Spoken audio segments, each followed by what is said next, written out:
बच्चा, लड़का, नौजवान खुद बाप नहीं बनता उस वक्त तक एहसास ही नहीं होता कि बाप की हैसियत क्या है। बाप सुबह से लेकर शाम तक कितने दुख सहता है अपनी औलाद के लिए, कितने अजाब सहता है, कितनी दुश्मनियां मोल लेता है, कितने प्रॉब्लम सिर्फ अपने सीने पर झेलता है और औलाद को बताता ही नहीं। किस लिए?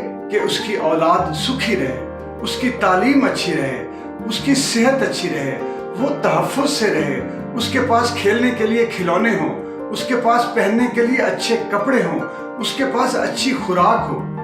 बाप सारा दिन मेहनत करता है, दुश्मनियाँ झेलता है, हसद बर्दाश्त करता है, तरह तरह के ताने सहता है, और जब रात को थक हार के आके सोता है तो तमाम रात इन खदशों में गुजार देता है कि क्या कल फिर से मैं जो मेहनत करूँगा वो मेरे बच्चों के लिए अच्छा फल, अच्छा समर ला सकेगी कि नहीं। मैंने अपने बच्चों की तरक्की, अपने बच्चों की सेहत, अपने बच्चों का मुस्तकबिल कैसे महफूज रखना है, बाप सोचता है। और शायद हमें कभी ख्याल ही नहीं आता, हम कभी उसका शुक्रिया अदा नहीं करते, कभी तशक्कुर की नज़रों से बाप को देखते नहीं।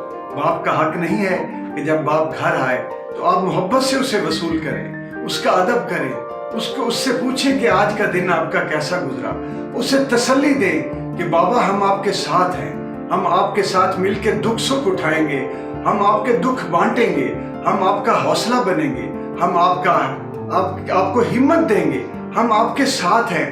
आप सिर्फ ये चाहते हैं कि हम तरक्की करें, हमारा मुस्तकबिल अच्छा हो, तो बेफिक्र रहें, हम आपके कदमों पर कदम रख कर तरक्की करेंगे, आपका साथ देंगे, आपको हमेशा अपनी दुआओं में याद रखेंगे। याद रखिए, बाप का हक है, उसे लौटाइए।